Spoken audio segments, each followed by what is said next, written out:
Magandang araw! Ang oras dito ngayon sa Alexandria, Egypt, 2:31 August 10. Ang topic natin today, shadow relationships.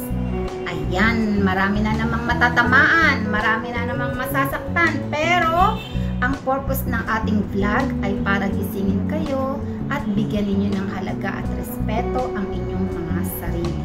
Narinig nyo na ba yung shadow relationship? Yan ang term ko sa mga relasyong patago-tago. Kung karelasyon mo na hindi ka madala sa public places, halimbawa malls, park, gatherings, kung dadalhin ka man niya o i-invite mo siya at papayag siyang sumama sa'yo, magkalayo kayo.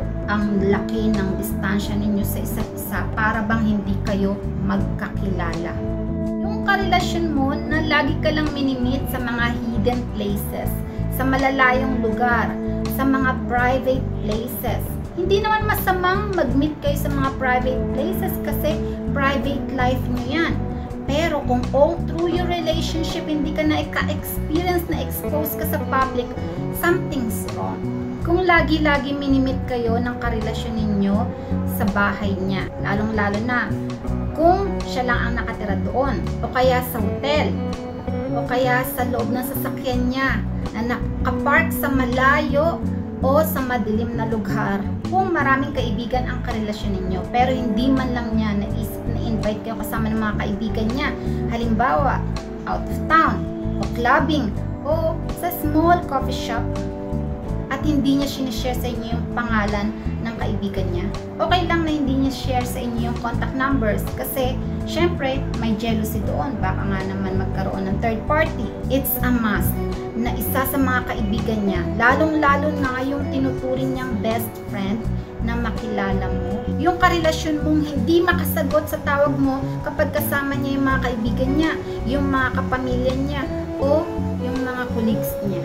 Sunod, yung karelasyon mo na hindi makapagbigay ng deep details, personal information. Hindi niya makwento yung pamilya niya, hindi niya masabi sa'yo kung anong ginagawa niya, anong trabaho niya, o saan siya nakatira. Next, yung karelasyon mo na ayaw magpa-picture, na nakaangkla ka, nakakiss ka, nakayakap ka, na nagpapakita na may relasyon kayong dalawa, at pumapayag lang siyang magpa-picture kapag group kayo. Kung maaga pa ang relasyon ninyo, bigyan nyo sila ng pagkakataon. Kasi may mga tao na hindi sure sa nararamdaman nila o hindi sure sa inyo. Isa pa sa dahilan kung bakit may shadow relationship. Kung ang taong karelasyon ninyo may iniingatang pangalan, posisyon o trabaho. Kasi yung ibang company, bawal ang may karelasyon sa loob ng company. Pinakagrabing dahilan kung bakit may shadow relationship, at alam na alam nyo yan, masakit yan.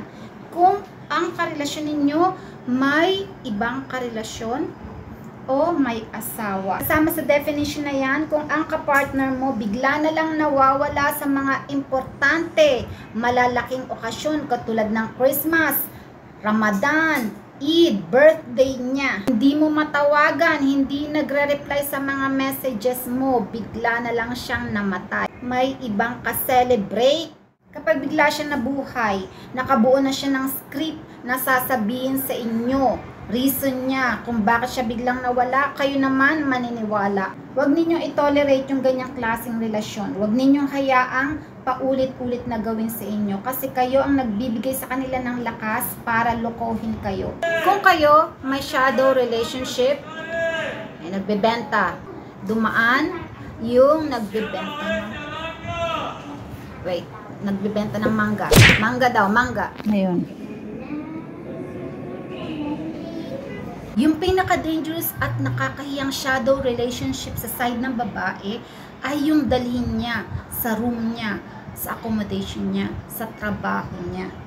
Yung boyfriend niya ng patago. Marami akong alam na kwento dyan na nauwi sa trahedya. At isa pa, yung makipagrelasyon ka sa kapamilya ng employer mo. Maraming shadow relationship ang nauuwi sa pagkawala ng pamilya. Ayan, normal na sa atin yan. Kasi kabilaan ng issues na ganyan, parang nawala na tayong pakiramdam. Nawala na tayong pakialam.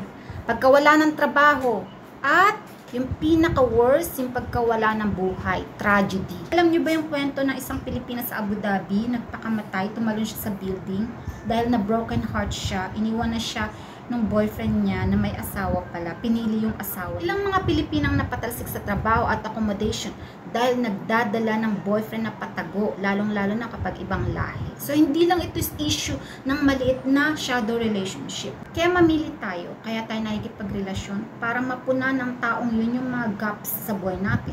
Halimbawa, pagod na tayo sa buhay, para matanggal niya yung pagod natin. Naboboard tayo, para mapasaya tayo. Hindi yung bibigyan pa tayo ng malaking problema. Diba? Kasi yung iba, ang rason nila, gusto lang nilang mag-enjoy. Pero pwede naman kayong mag-enjoy na kasama yung tamang tao, yung hindi nawawala, yung hindi kakakaba-kaba, walang problema. Kasi, ang shadow relationship talaga, hindi yan tumatagal. Kung tatagal man yan, wala yung pupuntahan. Ito personal experience. After ko makagraduate sa college, naghanap ako ng trabaho. Alam niyo naman sa Pilipinas, mahirap maghanap ng trabaho. Kung makakahanap ka ng trabaho, mababa ang sweldo.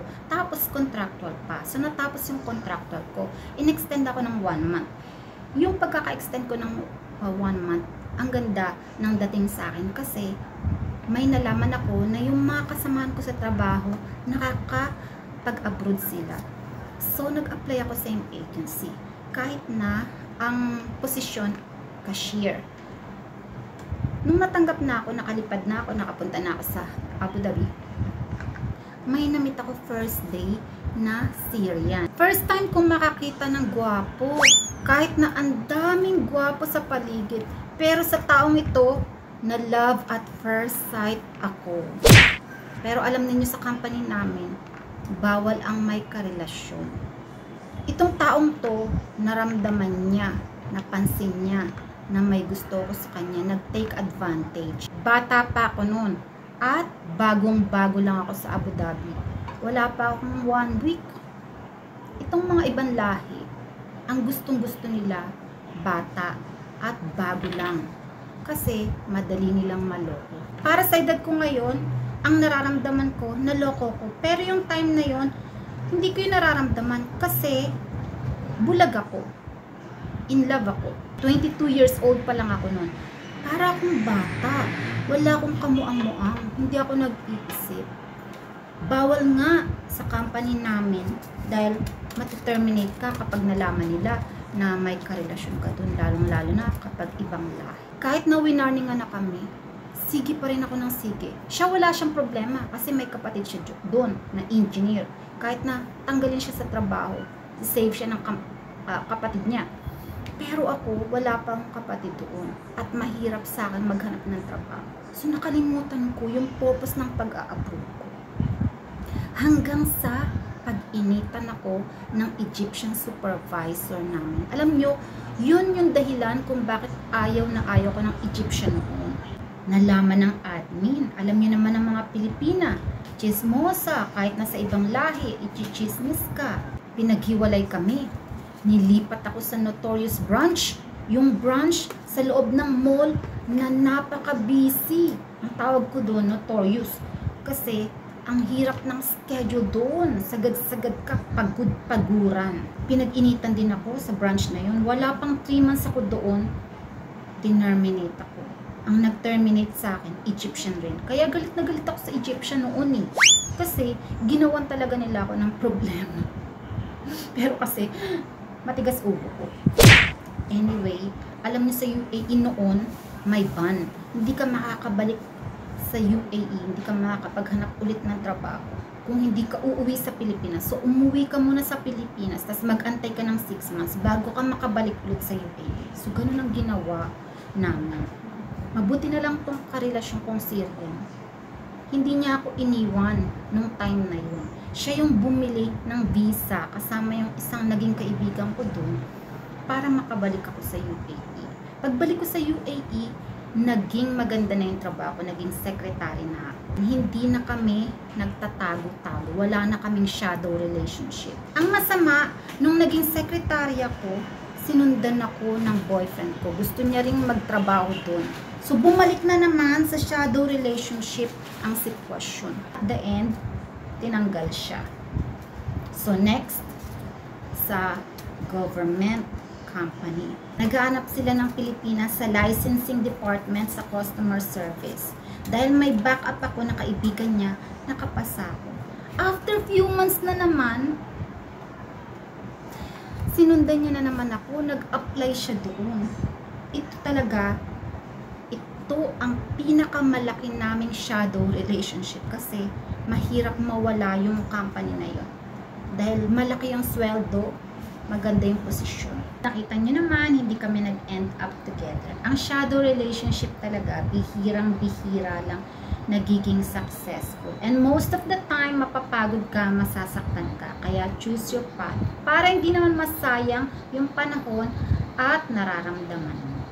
Sana may natutunan kayo today. Magkita-kita ulit tayo. Hanggang sa susunod. Have a nice day. Bye!